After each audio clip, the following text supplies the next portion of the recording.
running. Can you believe it? Oh, but the new intro's messed up.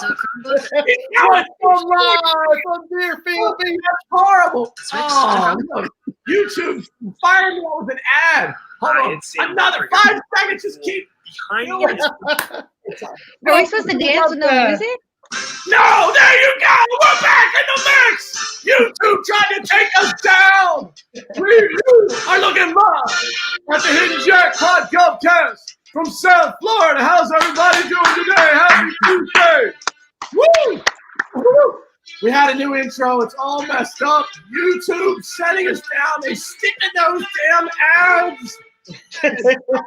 Oh. You got to get the ads up. Yeah, that's more important. Look, they need their ad money. Look, I'm gonna get yelled at. Like after the show, you may have a new host. The backup. Hey, what about me? They're gonna yell at me. Why? Because I messed up the intro, the ads. Steven, did you buy that ad? It should have been a GSU ad. University. Oh, jeez. Hey, welcome to the show. I want to introduce Steven Bryant. Hello there, everybody. Steve, the Dean of GovCast University. And Andrea. Hi, good to see everybody. I promise to be here this Thursday. Yeah, welcome back. Both of you, welcome back. Thanks.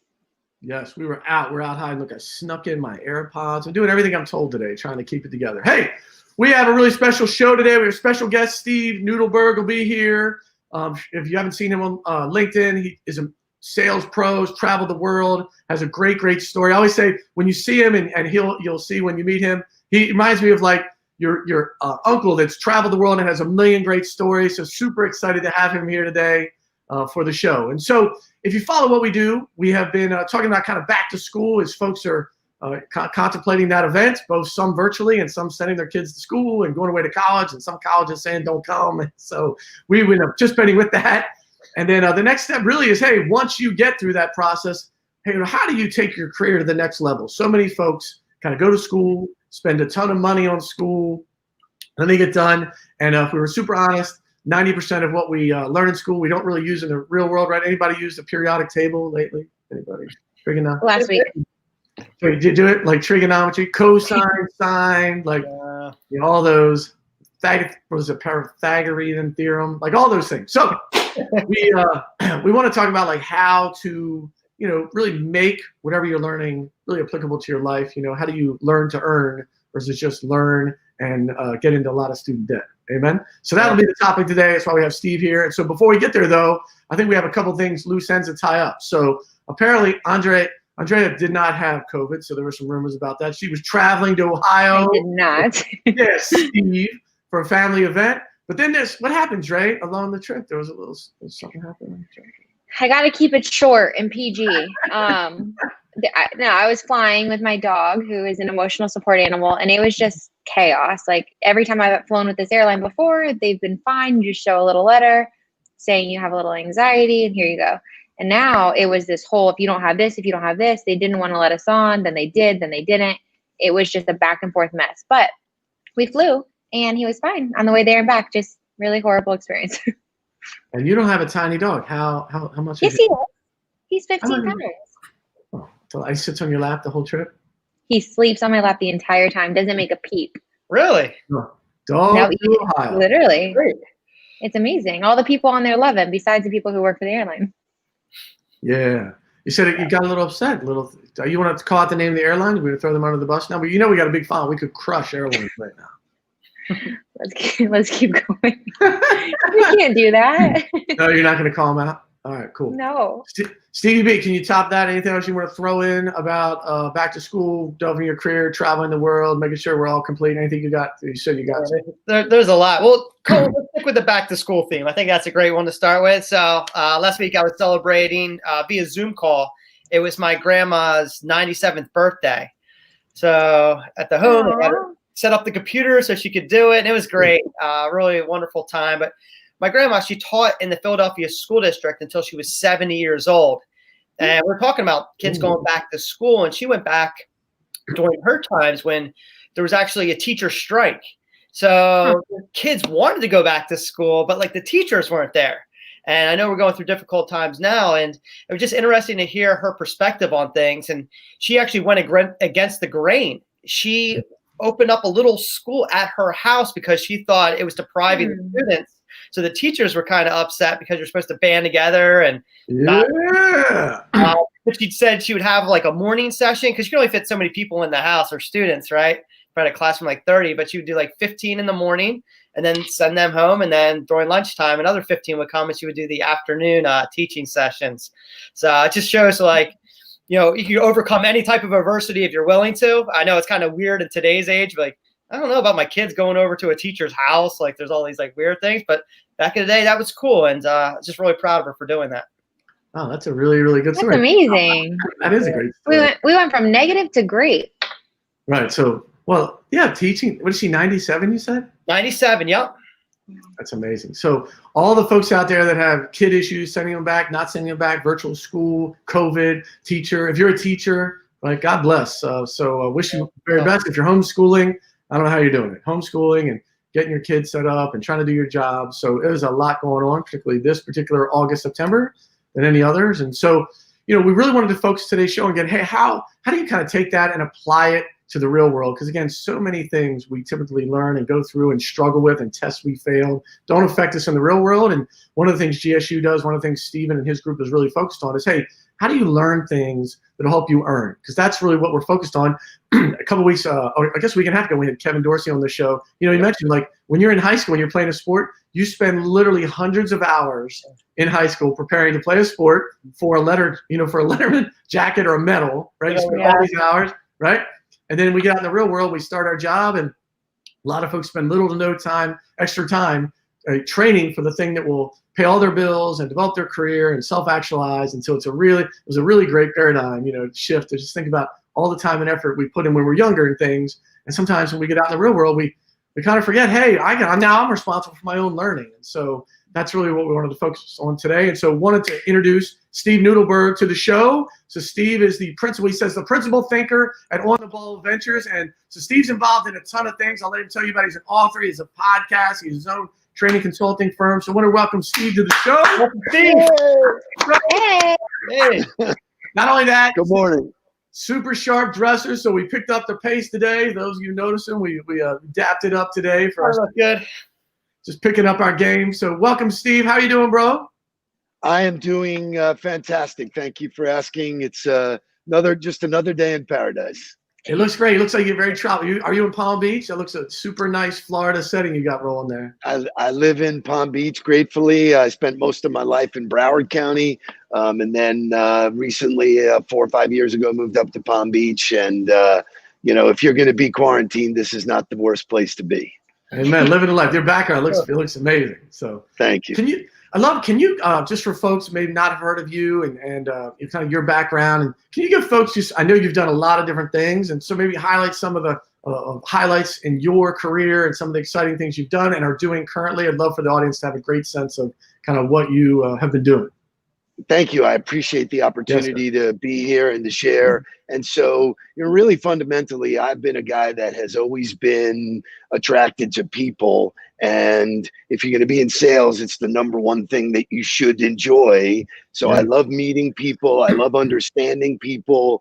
And so right from the get, I always knew that that's where I would invest my time. I would build great relationships. And that in and of itself took me down paths that I'm very fortunate. I've been a sales guy, I've been a business owner that, again, has led me to places where what I know and who I know has been really valuable and has allowed me to see the world, to have incredible relationships. But at the core, you know, the idea is that I try and deliver value every day. I try and invest myself. And I write about it in my book. I give, you know, and in return, the universe has given me back tremendous amount of stuff. That's amazing. That's great. What can you share? Again, you have a wide variety of experiences and amazing stories. What would be? I know you mentioned you have a couple sons, and so what would be your one piece of advice as folks kind of start their career and start to think about different things they're doing, or maybe they're doing a career pivot, right? We talk about folks that start selling to the government, some of the folks we interact with. So you have some advice as you would give to folks? I know you've done a lot of work with some young folks that are in the entrepreneurial world trying to come out of school, but one or two major tips you would give to the folks as they, start their career and think about things they want to do for the long term? Absolutely. So I think, people are pushed into career paths that are not genuinely their own. People sort of lay it out for you and expect you to run after that carrot. So the golden rule for me is if you do what you love, the money will follow. And so, that has worked for me in my career. I wanted to be in things that I enjoyed, around people that I enjoyed. And in turn, I got good at it because I enjoyed being there. It wasn't really work. So the more I enjoyed it, the better I got at it, just like any other trade and so I think being your own CEO is so important. Understanding that you yourself are the commodity, you're the product or service, and you can do anything you want. And the one thing that the pandemic has sort of validated for people is innovation is still happening. People are doing and creating, and there are no boundaries. And if you live by that, that's certainly, I think, worthy of a great life. The other thing is, invest in the people around you. We talk about this at every level of life, but learning is forever. You get into this thing, but I went to, high school and then I went to college and then all of a sudden learning ended. Learning happens every single day. And so I've lived my life with 3 L's, lifelong learning. I want to learn something every single day. I want to have an aha moment, and they're around you. And so, understanding that if you have the appetite to get better every day, you do. And then life is your choice. And I think most people are living on someone else's choice, something they've been pushed to. And so, how and what to do when you do graduate is a conversation I've had with people in all the training programs we have. And I can share that as well if you like. But please. Please do. Yeah, give some insight to where you're going. You talked about it before. Someone spends 4 years or 7 years at a college, and the first thing they do is jump into the marketplace and forget about the school that they went to.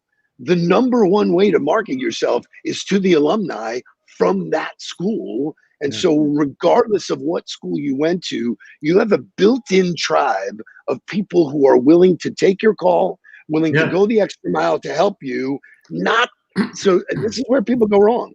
Every conversation they have, they're trying to sell something. If you just say, hey, I just graduated from the University of Miami, or I'm a Gator alumni, I can have conversations with Gator alumni every single day of my life because we share that experience. We have that commonality. And so when we take kids right out of school, we say, listen, the only people you should be concentrating on is contacting people that you have some commonality with. And certainly the school is the number one way to do that. And don't ask them for anything. Just jump in and say, hey, I just graduated.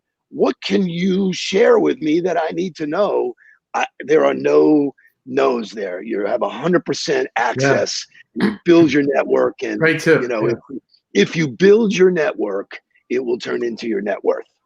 Yeah, that's a great tip. I love the idea of kind of creating a brand and using your alumni network. Those are two great thoughts. And the other thing I think you touched on, which is really important, this COVID thing, which a lot of folks look at the glass half empty, has changed so many things and given folks so many opportunities, right? I mean, from the online, creating your brand, the way college is now, schooling, all of it being online, medicine will be different forever, right? So there's so many things that are changing. And within that change, there's always opportunity, right? There's always new things where these folks that are coming out now, things will be done so different. They won't even remember. Be like, you went to sit in class for 4 hours. You had to wait in the doctor's office. I never do that. I just turn on my computer and there off the way I go. Right. So I think for, when most people look at entrepreneurs who have been successful and they think it's been a straight ride to the top, adversity is really where all the learning happens. So, the best part of my career is that I have failed more than anybody else is willing to talk about. I was willing to try, knowing that I was just like riding a bike. I fell off, I skinned my knees. But it wasn't how many times I fell down, it was how many times I got up.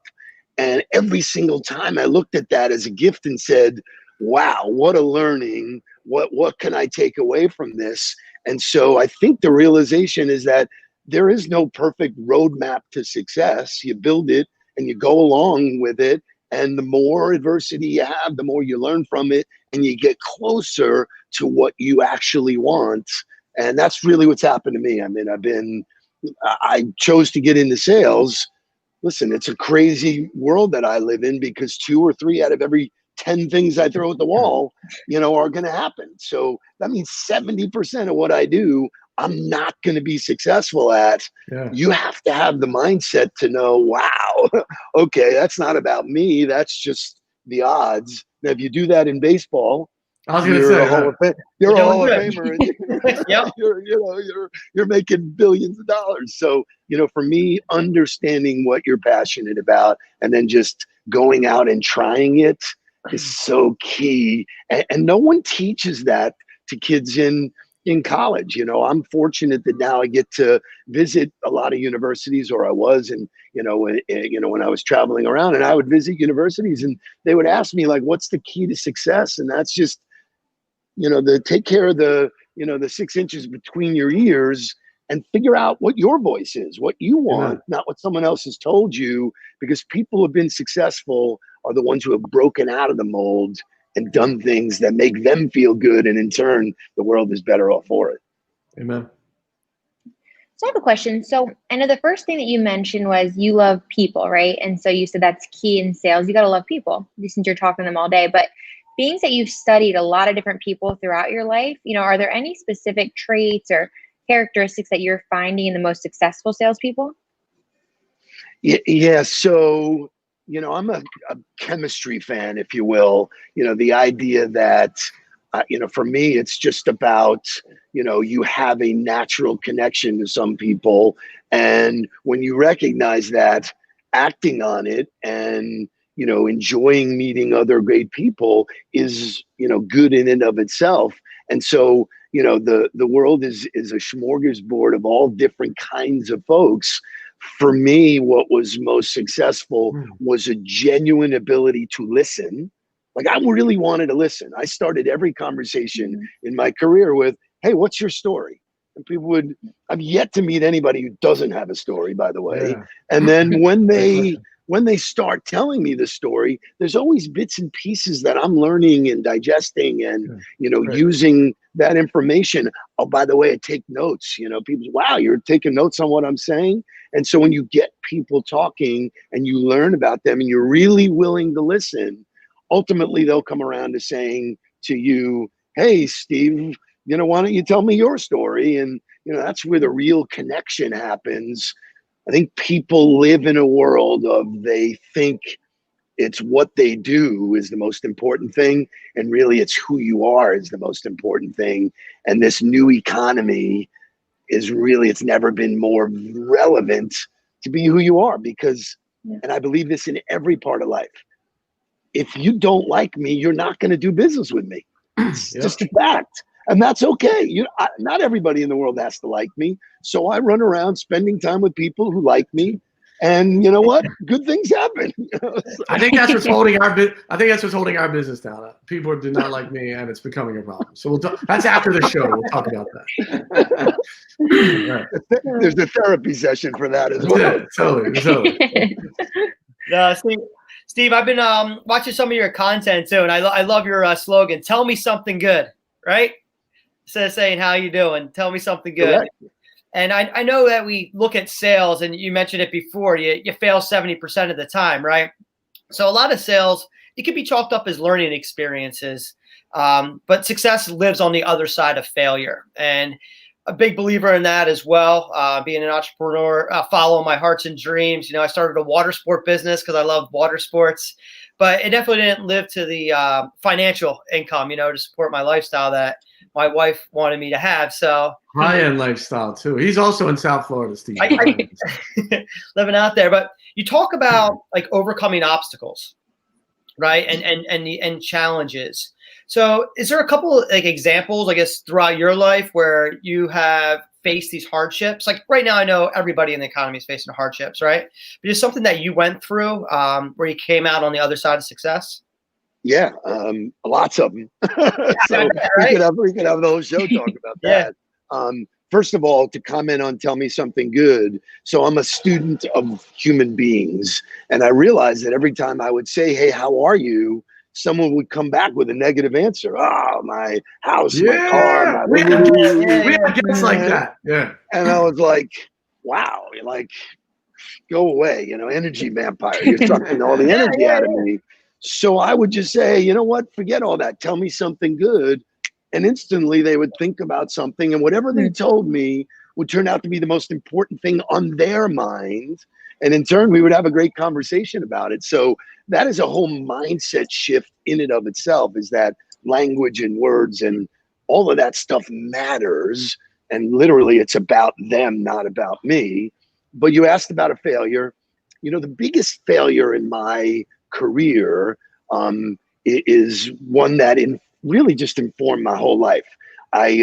We had a sports marketing company that was very successful, as I shared with you guys in the beginning. One of my first clients was Don Shula, and that led us to some amazing relationships, amazing access. Both of my sons wound up in college football coaching. My older son now is the president of On the Ball Ventures. My younger son coaches at the Florida Gators. But my company got the opportunity to sell the naming rights, or find the naming rights, for what is the building where the Florida Panthers play. And it was when Office Depot was on the building. Office Depot was taking their name off, and they said to us, this small boutique firm, hey, we're going to give you guys a 90-day shot at finding the name sponsor. I was thrilled to get the opportunity. I shut down every other activity in my company, full speed ahead. And wouldn't you know, we found somebody. And it was basically the most euphoric time of my life.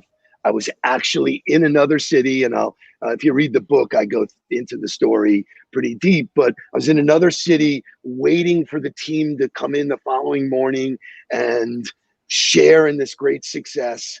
And wouldn't you know, I get a phone call when I'm at dinner with the clients, and you can't make this shit up. This is real. I get a call, and they said, listen, we decided to go with Bank Atlantic. And I felt like somebody ripped my tonsils out. I was like, well, what do you mean? Like, I'm here with the client. Right. This is going to be a $30 million deal. And what do you mean you're telling me it's not happening? And it wasn't happening. And it was one of those, your life passes in front of you. Like, I had already told everybody that I was closing this deal. I had spent some of the commission money, man. I was living it large, and boom, it didn't happen. And the reality is, it's the lessons I learned there were, number one, I had no control of that. And so if you control the controllables, okay, nothing's ever done until you do the deal and you get paid. Amen. Because there's been lots of deals I've done where the work was done, I never got paid. Okay, that's reality.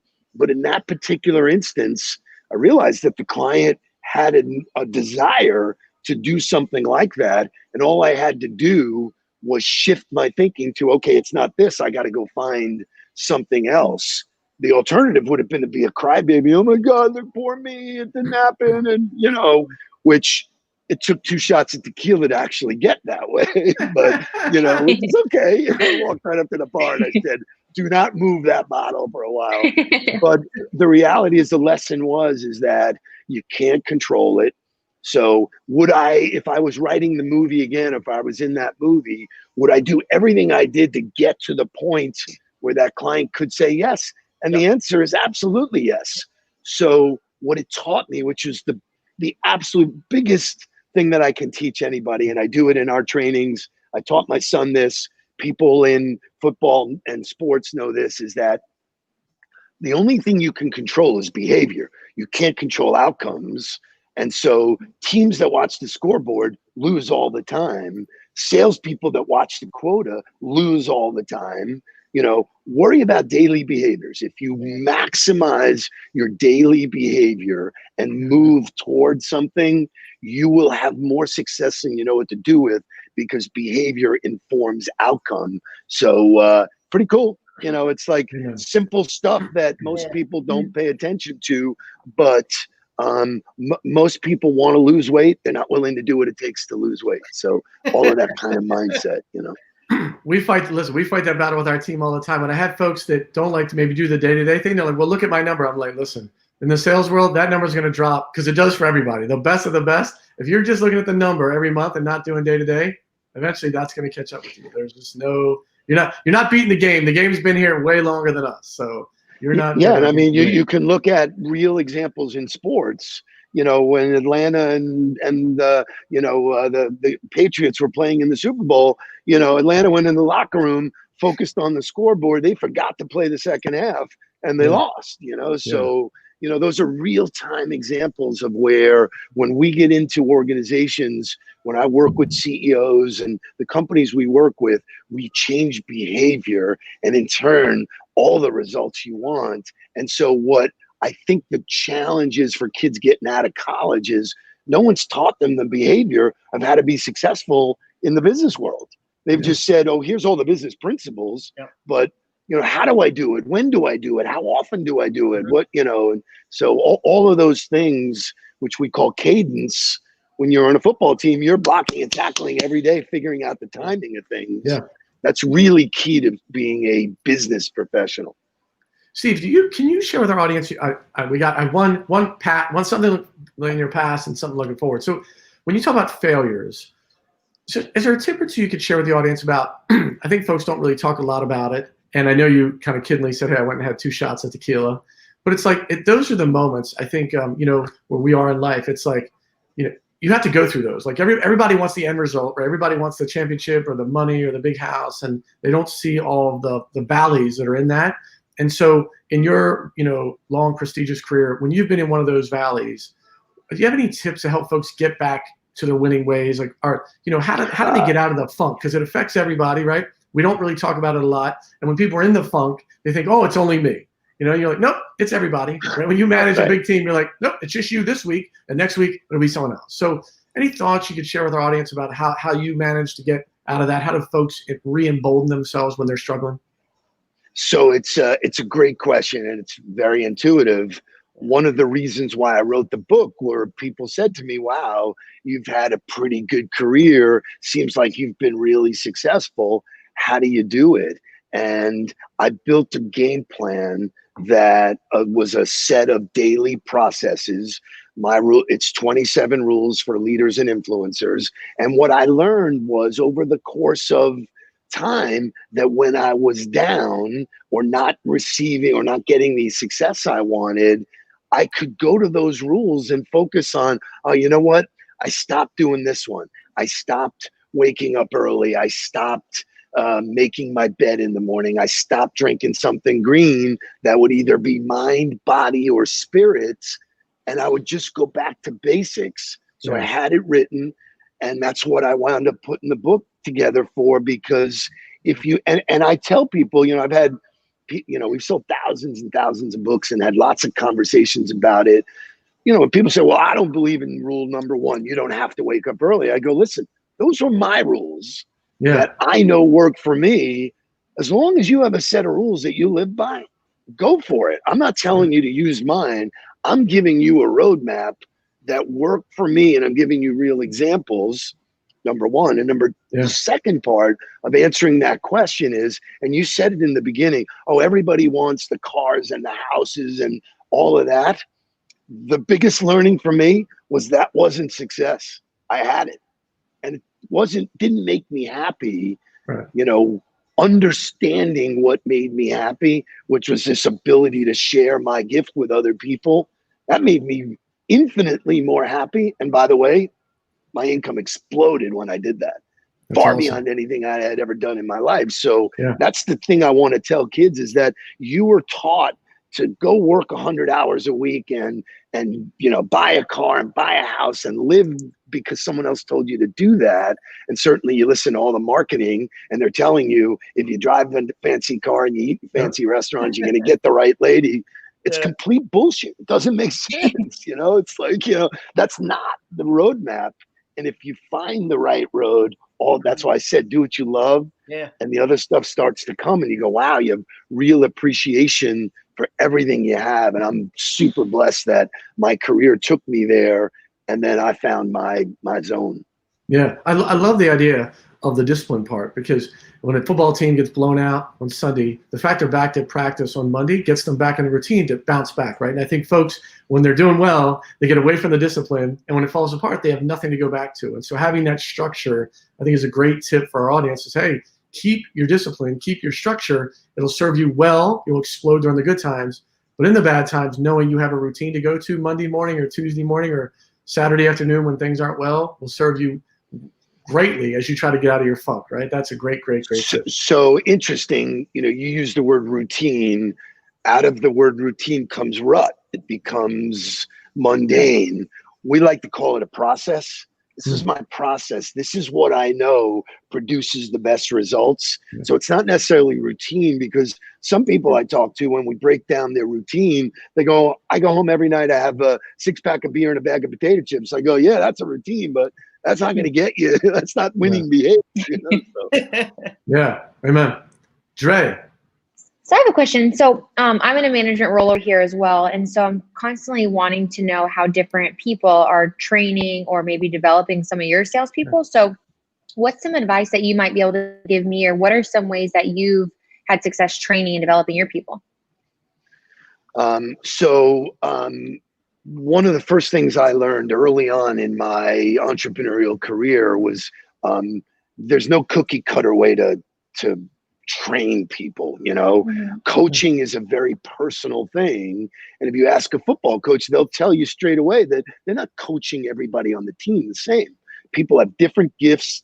People have different ability to learn. And so to think that we're going to institute this training program and everybody's going to react to it the same, I think is a misnomer to start with.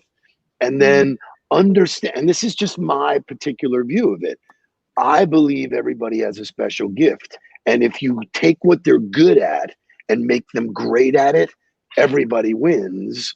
But I think a lot of conventional wisdom goes the other way, where they say, well, you're failing in these 3 departments and I'm going to spend lots of hours trying to make you better at it, but you have no passion for that. So like for me, I was not a numbers guy. I just didn't ever, I needed to know that for business. Well, I found someone to sit in that seat to do that, so I can do what I was innately good at and got great at it, which was building relationships at scale. And so I think, the idea that, this is where personalized coaching, the best in the world, LeBron, Michael Jordan, Tom Brady, have personal coaches that look out for their blind side, not, cookie cutter type stuff. What is going to make them great? And that works for you, that works for everybody in your organization, and they know it. And that's the kind of training that we do, where it's sort of drilled down, personalized. And if you want the end result to make people great, that's the outcome. Great at what they should be great at, not great at what you want them to be great at. Man, what a paradigm shift. Steve, I love that. The thing you just said, I think, is so important. Like, it's folks have this thing like, my company's not paying for training. And you're like, okay, but like, what do you need? And like, folks sometimes are so hesitant to invest in themselves, right? They're like, oh, well, I don't want to go to a seminar. I don't want to have a coach or that kind of thing. You're like, it's going to serve you tenfold down the road, right? It's one of these weird dynamics. Like, well, my company's not paying for it. And you're like, okay, but guess what? You're probably not at that company 10 years from now, right? So you want to invest in you. It's a weird dynamic when you talk to people, right? It's like, it can be so powerful, but folks are sometimes so short-sighted. Like, well, the company doesn't pay for that. And you're like, okay, like, is it good for you? Do you need it? Like, are you going to have someone look out for your best interest? As you said, that's a great point. It happens all the time. Hence why we believe in you're the CEO of your own company. Amen. So, when you're the CEO of your own company, you're going to make decisions that are good for the company. Yes. We call it skin in the game. I don't want to train somebody that has none of their own skin in it. So even if we're coaching somebody in an organization, they have to put something in. They have to feel the pinch of investing in themselves. Otherwise, the outcome's not going to be there because they're not totally vested. So, we start out with them. Are you an investor? There's all different kinds of ways to invest. Yeah, you have to invest your time. You know what? If you're investing your money, you're going to take it a lot more seriously. So we always believe in rev share, splits, whatever, outcome based. Hey, if you hit this, we'll pay for it. So your stretch goals. But to just come in and say, oh, we're bringing another guy in or another gal in to work with you, and they're not in it, I won't even take a gig like that because there's no passion for getting better. You want to get better. Our firm can help you get better, but it's going to be because of what you do, not because of what I do. I'll show you the way, but you got to do it. Yeah. Yeah, it's a big put it into practice. One thing we talk about here at our company is it's always the 10 to 20 little things that separate good from great. Yeah. And a lot of people are closer through life. Like, yeah, I'm good, right? And those are the people that could actually achieve greatness, right? I think there's some people that want to be at that level and just don't know where to begin. And we talk simple things. Make 3 calls before 9 o'clock in the morning. Some people are like, oh, the workday starts at 9. That's when I have to start. Well, it's like, start at 8 o'clock. Get ahead of the rest of America that doesn't want to pick up the phone before 9 o'clock. So I didn't know if you had any maybe 3 little things in your repertoire. I know you mentioned there's 27 of them. Process, not routine. Yeah. So I'll give you this. I'll give you this that has worked universally for everybody we turn on to it. So for some reason, people on Friday go TGIF, man. And in my organization, if you said TGIF, I sent you home. Because I said, you already gave up today. Yeah. Goodbye. See ya. So we created TGIS, and that stands for the grind includes Saturday and Sunday. So when most people are programmed, oh, it's the weekend, take off, get drunk, don't, think of this like an entrepreneur. And if your business is a car, would you let go of the wheel on Friday afternoon and then show up again Monday, expect the car to be on the road? No. So this idea that even if you spend an hour or two on the weekends, the grind includes Saturday and Sunday. And if you multiply those hours over the course of your lifetime, you blow people away in terms of work ethic, So, that's a classic one. The other one is wake up early. Early is nebulous to people. But I remember early in my career, there was somebody that I was watching, and they were the first email in my inbox, and they were always first. And I was like, what's the deal? Do you never go to sleep or whatever? And he said, well, let me tell you this. He goes, what do most people wake up? And you ask people, and universally, I would say 6 o'clock people consider early. Well, if you get up at 5 and you outwork somebody an hour every day, do the math. In your lifetime, you just crush people. So I didn't do it. I'm not smarter than anybody. I'm not better looking, although my wife thinks I am. All I do is outwork people. I do too. I outwork people. So, all of these little things that you pay attention to. So for me, you said, wow, when you're not performing right, I go back and I look at it. And you know what? I didn't spend any time on the last 2 weekends. Boom. So Sunday morning is universally the best time to reach CEOs because they're catching up. And so using LinkedIn, and like, oh, you're a genius. No, I pay attention to clues. Success leaves clues. And if you do all of this stuff, and then the third one, which I think is really relevant, and I created this based on the learnings from guys like Michael Jordan. 1992, Michael Jordan's in a playoff game. He throws up everything to the basket and it goes in. ESPN interviews him afterwards and they said, Michael, what was that? He goes, I have no idea. I was in the zone. And so, for most people, being in the zone is they make every green light and there's no line at Starbucks and, simple stuff. Yeah. But what I learned early on is that what people buy is not what you do. They buy you and your energy. And most people come in, I want to talk to you about, well, It's like, wake up. being in the zone is training. It's mental training.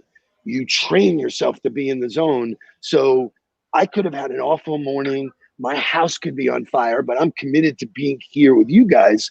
And if I don't bring my A game, right, I miss out. And so what I tell people is get up every morning, look yourself in the mirror and say, on a scale of 1 to 10, where am I? And if you're a 5, figure out what you need to do to get to a 10.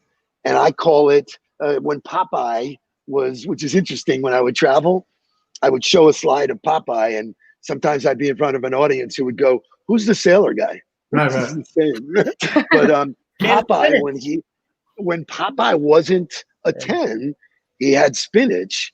And one of my biggest takeaways to people is find out what your spinach is. Is it running? Is it yoga? Is it listening to music? Is it what you eat, coffee, whatever it is? If you find your spinach and show up every day as a 10, your life will be different, because that's where all the magic happens. That's what Steve, Michael Jordan did. Where's the line? I think we deal with a lot of companies, and I think even our internal team is like, hey, where's the line between, everyone comes out and they say they want to do it, right? And then when you hit this moment that you're talking about, they fall flat, right? They say I'm working hard, it's my weekend, work-life balance, blah, blah, blah. Where do you keep pushing and then go, I'm done here? Like, do you have something that lights a fire in folks? Do you have a line that you're like, I'm done? Like, I think we constantly confront that. We see it in so many companies. What would be your comment to that process? Awesome. Really, I'm enjoying this a lot, because that's a great question. So everybody, and Nick Saban said this, everybody wants to be the beast.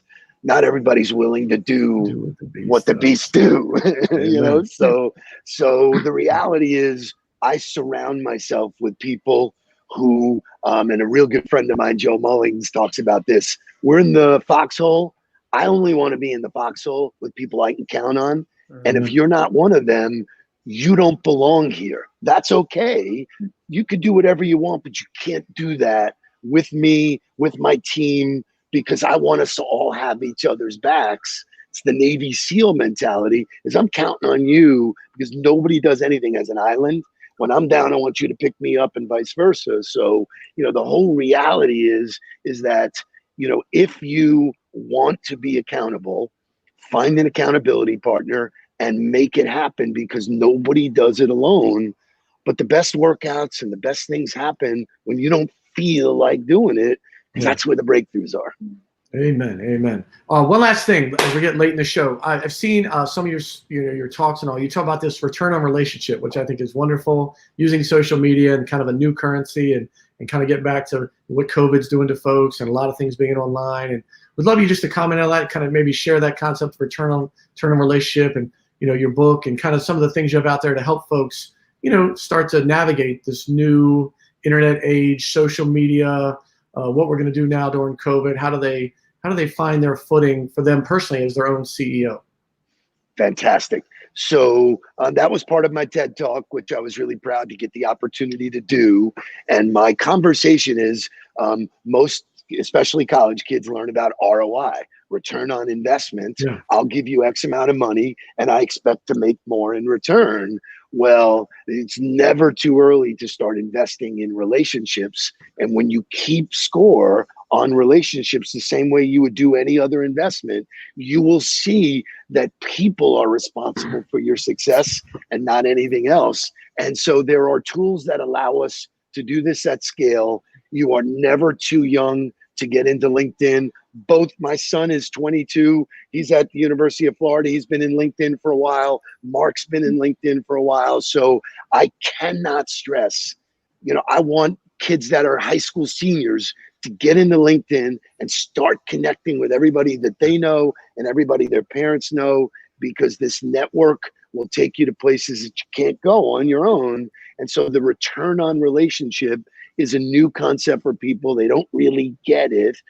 But we've created metrics for people to understand that you have all these connections turn into conversations So we saw, we talk about C to C, and C to C is where all the magic, all the good stuff happens in sales. So if you can take all of your connections and count how many conversations you're having, it's not brain surgery. It's just the same kind of numbers when you're talking to your financial advisor. I'm teaching you how to build your life. Yeah, amen, amen. So, Steve, appreciate your time. It's been amazing. A ton of good points. How can folks reach out to you? How can they connect with your company? What would you like to leave our audience with, how they can find your organization and all the great things you're doing? So every morning, Monday through Friday at 8 o'clock, we go live with the Nudelberg Daily Huddle. I'm super proud to do that with my son. He brings the disciplines of football to the conversation, and I bring all of the years of experience. He's my shining example of how I took somebody who was in the college football world for a long time, and he started focusing on the principles of how to build relationships at scale, and his career has exploded. So you can catch me all over social media. I answer and do all of my social media myself. If you reach out and want to schedule a virtual coffee, I will have coffee. 15 minutes, the world can change in 15 minutes. Geico taught us that you can do anything in 15 minutes. And you know what? Some of the best relationships I've had have come from those 15-minute starters. So I do it myself. I love to do it. I produce content, and I'm a giver. If somebody has an issue and it's sales or business or life related, if you don't ask, I can't deliver. Amen. Thank you so much for joining us today. It was great. Appreciate all of your time. Come back anytime. I need to add you so I can ask you for a coffee date. There it is. Please do. Jay got it. Jay got it. Coffee date. All right. Thanks, Steve. Thanks so much. Hey, I mean, two of the things that stick out with me. Can you guys hear that? Is that you? Yes. Yeah. Siren. Is there a fire in your building? Building's burning down. Don't let that show must go on. You gotta be positive. The show must go on. But listen, the two things I love what he said were like being your own CEO.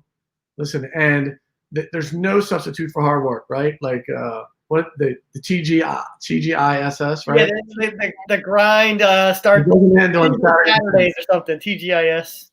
Yeah, it's so important. Listen, for folks that are watching the show, it's true. Like we have it on our staff. We run into companies that talk about their folks. It is amazing. The grind includes Saturday and Sunday, right? It's so important because that's how folks get there. Like we have folks that work really hard 9 to 6 and like, why is somebody else's career exploding? You cannot make up for the extra time and effort. Those 2 points for me really stick out. Anything that's really stuck out for either one of you?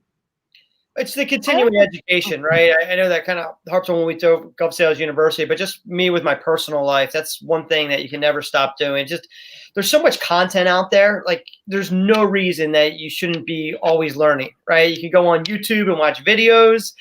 You can read blog articles, but there's experts in everything. So find that can of spinach out there, right? And if you don't know it, hopefully through reading, you will discover it because it is out there, trust me. So it's just about keeping positive.